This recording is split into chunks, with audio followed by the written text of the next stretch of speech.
Hey, what's going on, guys? It's CDT here, and this story is really late, I'm pretty sure, but it was in my notes, so I just felt like I should let it go. But KD used to be one of the most hated NBA players in today's game, but after what happened, a series of events of what happened, somebody else has taken his dishonorable spot. As many of you know, on July 4th, 2016, Kevin Durant made one of the most controversial decisions of all time.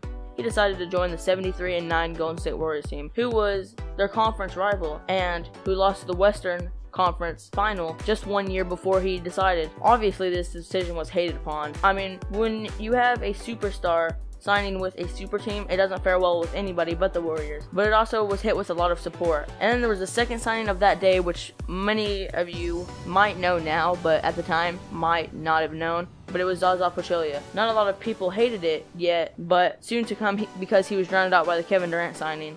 Zaza was known as a dirty player before the signing, but after the season progressed, the Kevin Durant hate died down, just like the 2011 with LeBron. But the hate was directed at somebody else, Zaza. One of the main reasons why he wasn't supported as much as Kevin Durant was because he was not producing like Kevin Durant. I mean, when people are on Instagram and Twitter, they see Kevin Durant shooting a fadeaway jumper from the three, but you don't see Zaza with a really hard screen, you know? It didn't help that he wasn't a great finisher or he wasn't a great rebounder, but besides the fancy pass here and there. But what most of you don't know, well, you probably do now, but what most didn't know at the time was that Zaza was the one getting Kevin Durant open, and he was getting Stephen Curry and Klay open, and he was making them wide open because of his hard screens. You don't look at that whenever you're on Twitter or Instagram, because nobody wants to see a screen to get somebody open. They want to see the shot and it go in, or the dunk or something to get them open. Nobody wants to see the screen to get them open. And even the Warriors fans started to hate on Zaza.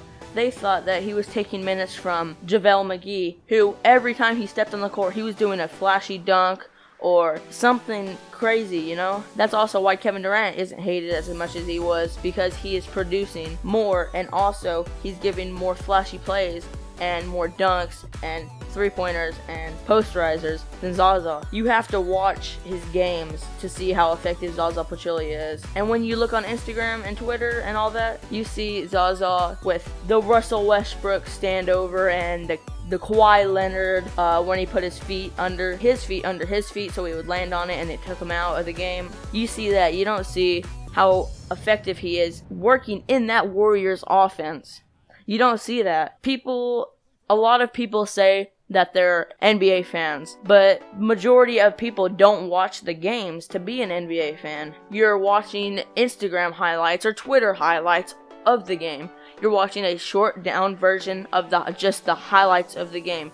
You're not going through and watching the whole game, play by play, to see how effective Zaza is in that Warriors offense. It's hard for most people to not hate him when that's all you see is the dirty plays. But to conclude this, you really do have to watch Zaza play and not just see the dirty plays and everything. Alright, so that's gonna basically conclude it. I know it was a pretty short video today. I mean, it was in my notepads and I just felt like I should get it out. But I'll see you guys later. Like, subscribe, and I'm out.